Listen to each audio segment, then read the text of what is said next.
बिस्मिल्लाहिर्रहमानिर्रहीम। अस्सलाम वालेकुम एवरीवन। कैसे हैं आप सब लोग। अल्लाह ताला आप सब के दस्तरख़ान को अपनी रहमतों और बरकतों से हमेशा भरा रखे और अल्लाह ताला आप सब के रिज़्क़ में बेतहाशा इजाफ़ा फ़रमाए। आज मैं आपके लिए रेसिपी लेकर आई हूँ सज्जी और सज्जी वाले चावल। ये बहुत ही मज़े के बने थे, आप इसे ज़रूर ट्राई कीजिएगा।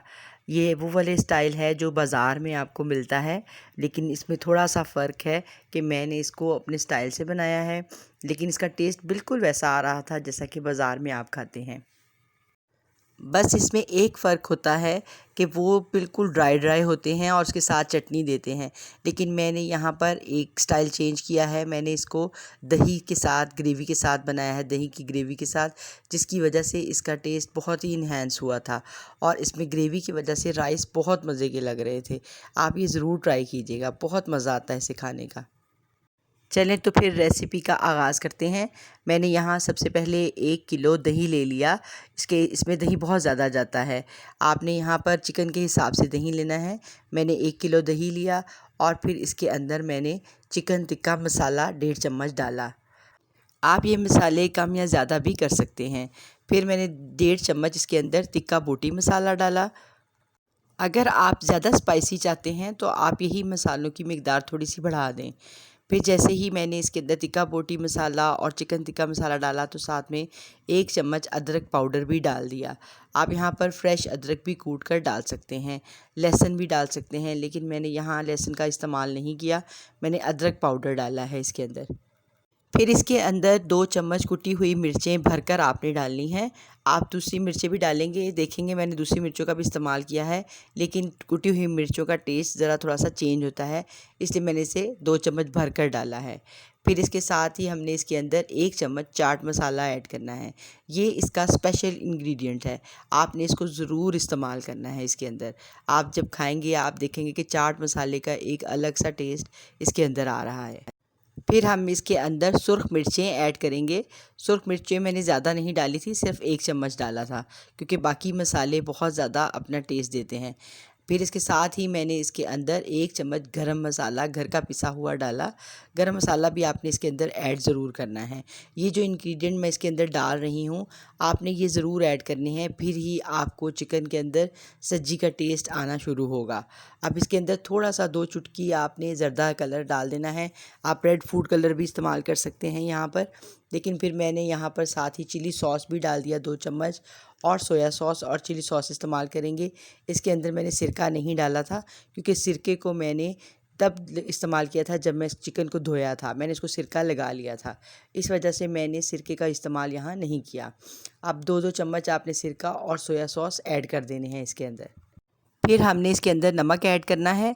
आप देखेंगे कि मैंने बहुत कम नमक इस्तेमाल किया है, तकरीबन 1 किलो दही है और इसके अंदर मैंने आधा चम्मच नमक का डाला है, क्योंकि बाकी जितने भी मैंने इसके अंदर मसाले ऐड किए हैं उन सब के अंदर नमक ज़रूर ऐड होता है। आपने नमक का ख़ास तौर पर ख़्याल रखना है कि नमक बहुत ज़्यादा नहीं होना चाहिए। फिर इसे अच्छी तरह से सब इंग्रेडिएंट्स को मिक्स करें और आपने इसे अच्छी तरह से मिक्स कर लेना है और दही को अच्छी तरह से फेंटना है, ताकि इसके अंदर जो फुटकियाँ सी बनी होती हैं वो नहीं होनी चाहिए।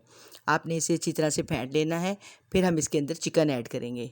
आप देख रहे होंगे कि आपको ये रेसिपी थोड़ी सी डिफरेंट लग रही है, क्योंकि इसमें मैंने दही का ज़्यादा इस्तेमाल किया है, वरना बाज़ार में आपको बिल्कुल ड्राई मिलती है। अब देखें मैंने यहाँ पर एक होल चिकन लिया है, जिसको मैंने कट लगवा लिए थे।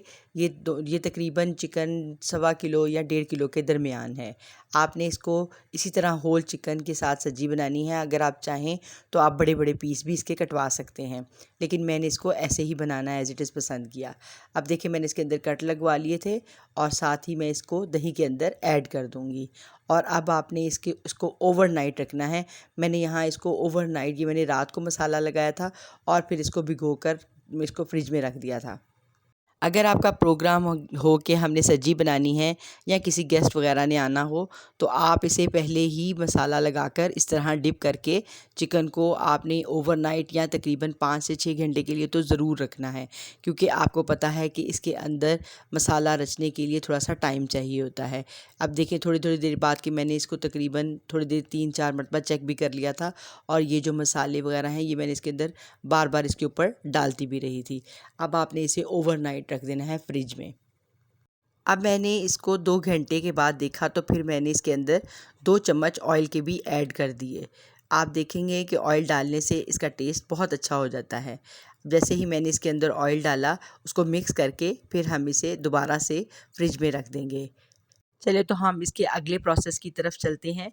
मैंने इसको अगले दिन जब बनाना था तो तकरीबन आधा घंटा पहले मैंने इसे फ्रिज से बाहर निकाल लिया और फिर मैंने कढ़ाई के अंदर तकरीबन थोड़ा सा ऑयल लिया, ज़्यादा ऑयल इसमें नहीं डालना। थोड़ा सा ऑयल लेकर अब इसके अंदर से मैंने चिकन निकाल कर उसको मसाले के अंदर से, मैंने ग्रेवी के अंदर से चिकन को अलग कर लिया था और फिर उसे मैंने फ्राई किया। इसको आपने इसी तरह हल्की आग पर फ्राई करना है। ये प्रोसेस आपने ज़रूर करना है। इस तरह इसे हल्का हल्का फ्राई करने से चिकन का कच्चापन ख़त्म हो जाएगा और जो चिकन के अंदर से स्मेल भी आती है वो भी आप देखेंगे कि ख़त्म हो जाएगी। अब आप जैसे ही देखेंगे कि ये अच्छी तरह से फ्राई हो रहा है तो हम इसको उल्टा लेंगे और आपने इसे देखना है कि ये नीचे बहुत जल्दी लगेगा क्योंकि इसके अंदर दही ऐड है। आपने इस बात का ख़ास ख्याल रखना है कि दही की वजह से ये नीचे नहीं लगना चाहिए। फिर देखिए मैंने इसको दूसरी साइड से भी तकरीबन आधे घंटे के लिए पका लिया था। अब आप देखें, इसे मैंने कम ऑयल डाला है, आपने ज़्यादा ऑयल नहीं डालना। अभी ये चिकन बिल्कुल कच्चा है, आप इसको जिस तरह मर्ज़ी चाहे हिला लें, ये टूटेगा नहीं। अब इसे हर तरफ से अच्छी तरह से फ्राई करने के बाद फिर मैंने जो इसकी ग्रेवी है वो इसके अंदर मैं ऐड करूँगी। ये मैंने इसके एक्स्ट्रा पीसेस जो भी थे वो भी मैंने इसको भी हल्का हल्का सा फ्राई कर लिया था। अब हम देखेंगे कि जैसे ही चिकन ने अपना कलर चेंज किया, हर तरफ से चिकन वाइट वाइट होना शुरू हो गया और थोड़ा सा देखिए कलर कितना प्यारा आ गया है। तो फिर मैंने इसके अंदर इसकी ग्रेवी ऐड कर दी। वही ग्रेवी जो दही की मैंने बनाई थी वो सारी हम इसके अंदर ऐड कर देंगे और फिर इसे पकने के लिए रख देना है आपने। आप इसे जितना अच्छा पकाएंगे उतना ही चिकन सॉफ्ट हो जाएगा। अब यहाँ पर मैंने इसको तेज़ आग पर पकाया था। आपने यहाँ आँच हल्की नहीं करनी, इसको तेज़ आग पर पकने देना है वरना ये बहुत ज़्यादा पानी छोड़ देगा। आप जैसे ही तेज़ आग पर इसको रखेंगे आप देखेंगे कि ये जल्दी जल्दी से पकेगा और तकरीबन आधे घंटे के अंदर अंदर ये चिकन बहुत अच्छी तरह से गल भी जाएगा। अब देखें, ये मैंने सारा ग्रेवी इसके अंदर सारी ग्रेवी ऐड करने के बाद मैंने इसको पकने के लिए रख दिया। अब एक बात याद रखें कि आपने ये चिकन तेज़ आंच पर पकाना है, इसको हल्की आंच पर नहीं बनाना वरना बहुत ज़्यादा दही पानी छोड़ता जाएगा। ये देखिए कितनी तेज़ी से चिकन पक रहा है और आप साथ साथ चेक करते जाएं क्योंकि आपको पता है कि दही जो है वो बहुत जल्दी देगची में लगना शुरू हो जाता है। अब आपने इसको इतना पका लेना है कि ये पानी तकरीबन आधा रह जाए, मतलब दही का पानी खुश्क हो जाए। दरमियान में से चेक ज़रूर करते रहें ताकि दही ना नीचे लगे और साथ में चिकन भी अच्छी तरह से गल जाए। सजी हमारी बहुत ही रिवायती और आसान सी रेसिपी है। बस ये ऐसे लगता है कि ये बनाना बहुत मुश्किल है लेकिन ये बहुत आसान है। आप देखेंगे ये मैं कितने आसान तरीके से बना रही हूँ, आपको बिल्कुल भी मुश्किल नहीं लगेगी और जब आप इसे खाएंगे तो आपको बिल्कुल ऐसा लगेगा कि जैसे कि आप ढाबे स्टाइल की सब्जी खा रहे हैं। अब तकरीबन देखें आधा घंटा ये पकने के बाद इस तरह की इसकी शक्ल हो गई, मतलब ऑयल ऊपर आ गया और देखें कि चिकन भी बहुत ही अच्छी तरह से टेंडर हो गया था। और अब हम इसकी आंच बिल्कुल हल्की कर देंगे और हम इसको कोयले का दम लगाकर इसकी खुशबू में इजाफ़ा करेंगे। अगर आप मेरे चैनल पर नए हैं तो मेरे चैनल को सब्सक्राइब ज़रूर कर लें और अगर आपको मेरी रेसिपीज़ पसंद आती हैं तो उसको भी ज़रूर ट्राई किया करें और मेरे चैनल को शेयर एंड लाइक ज़रूर किया करें। और अगर आपको मेरी रेसिपीज़ पसंद आएँ तो कमेंट बॉक्स में मुझे कमेंट्स भी ज़रूर किया करें। Thank you. फिर मैंने इस कढ़ाई के अंदर एक प्याली स्टील की रखी और उसके ऊपर दहकता हुआ कोयला रख कर फिर मैंने उसके ऊपर ऑयल डालकर उसे स्मोकी फ्लेवर दिया। आप ऐसे भी कर सकते हैं और डायरेक्ट कोयला रख के भी कर सकते हैं। अब इस चिकन के साथ हम चावलों की रेसिपी मैं आपको बताती हूँ कि वो किस तरह से बनते हैं। ये बिल्कुल पुलाव और बिरयानी वगैरह से बिल्कुल मुख्तलिफ होते हैं। इसका टेस्ट बिल्कुल सादा सा होता है, ज़्यादा स्पाइसी भी नहीं होता और हल्का होता है क्योंकि चिकन के अंदर सारा फ्लेवर होता है। बस हमने इसको राइस के ऊपर डालकर खाना होता है, लेकिन थोड़े से डिफरेंट चावल हैं। अब देखें, मैंने चावलों को तकरीबन आधे घंटे के लिए पहले भिगो दिया था और अब मैं एक देगची में ऑयल लूँगी और फिर हम इसके अंदर थोड़ा सा प्याज डालेंगे और साबुत गरम मसाले ऐड करेंगे। चलें तो फिर आपसे थोड़ी सी दिल की बातें हो जाएं। आज तो मेरा दिल चाह रहा था कि कि मैं आपसे जिस टॉपिक पर बात करूं वो है तहज्जुद। हम वैसे तो 5 नमाज़ें अल्लाह के हुज़ूर अदा करते हैं। आज मैं आपको थोड़ा सा तहज्जुद के बारे में बताती हूँ कि जब मकबूलियत के तमाम रास्ते बंद हो जाते हैं ना, तब भी एक राह होती है तहज्जुद, जहाँ मकबूलियत लाजिम हो जाती है। और जब हम सुकून की तलाश में दर दर भटक रहे होते हैं ना, तब वो हमारा रब ही हमें हमारी ज़िंदगी में सुकून लौटाने के लिए हमें तहज्जुद की राह दिखाता है। और जब मकबूलियत के तमाम रास्ते बंद हो जाते हैं ना, तब भी एक राह होती है तहज्जुद, जहाँ मकबूलियत लाजिम हो जाती है। तहज्जुद तक आना रब से इश्क का सबूत है, और इस इश्क के लिए वो रब तुम्हें ख़ुद चुनता है, और जिसे चुन लेता है उसे फिर मुकम्मल भी कर देता है। आपको पता है तहज्जुद इश्क है, तहज्जुद सुकून है, तहज्जुद मकबूलियत की राह है, तहज्जुद मोजज़ों की राह है, तहज्जुद तो रब से इश्क का सबूत है। तहज्जुद के वक्त आपकी छोटी से छोटी पुकार भी सीधा अर्श तक जाती है। आपका तहज्जुद तक आना तो इस बात की दलील है कि आपकी दुआ कबूल की जा चुकी है। और अल्लाह फरमाता है, कौन सी फरियाद लाए हो, मुझसे मांगो मैं पूरी करूँगा। फिर जिस पल आपके हाथ अपने रब के आगे उठते हैं, आपकी ज़ुबान से निकली हर एक दुआ पर कुन कह दिया जाता है। हमारे अल्लाह को तो पसंद है कि तुम मुझसे मांगो, उसे नापसंद है कि तुम मुझसे मांगते नहीं हो। तो अब जब तुम मुझसे मांग रहे हो तो वो क्यों तुम्हें तुम्हारी मनचाही चीज़ नहीं देगा। और हमारे अल्लाह को तो इंतज़ार रहता है तुम्हारा। तो जब तुम सजदे में उसके इतना करीब जाकर उसे मना रहे हो तो वो कैसे नहीं मानेगा। अल्लाह ने तो देने का वादा किया है, बस वो तुमसे तुम्हारा सब्र चाहता है, तुमसे तवक्कुल चाहता है। और हमारा तहज्जुद तक आना भी तो एक मोज़ा है। जो दुआ तुम्हें तहज्जुद तक ले आई वो भी एक मोज़ा है। और पता है तहज्जुद में जो तुम मांगोगे वो भी अल्लाह मोज़े की सूरत में सुनेगा, और तुम हैरान रह जाओगे। सोचो, अगर उसने दुआ कबूल करनी ही ना होती तो वो तुम्हें तहज्जुद तक लाता ही क्यों। जिस पाक अल्लाह ने तहज्जुद का सजदा नसीब किया है तो नसीब को 4 चाँद लगाएगा भी वही।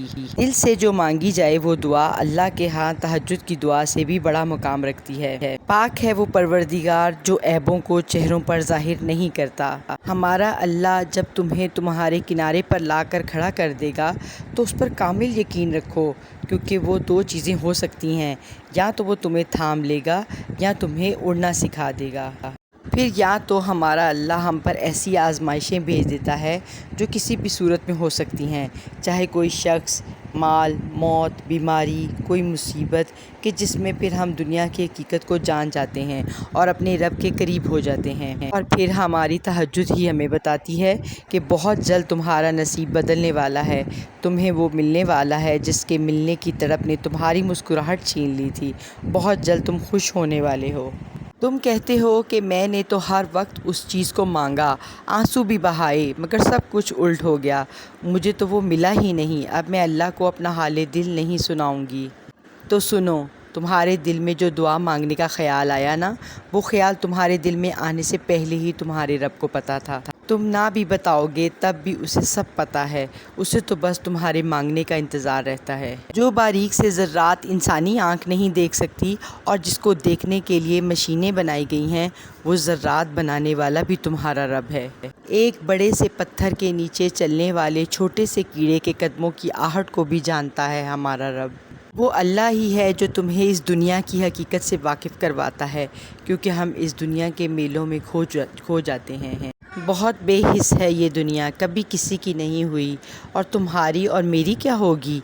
भागना छोड़ दो इन रंगीनियों के पीछे, क्योंकि आखिर में सिर्फ तुम होते हो और तुम्हारा रब होता है।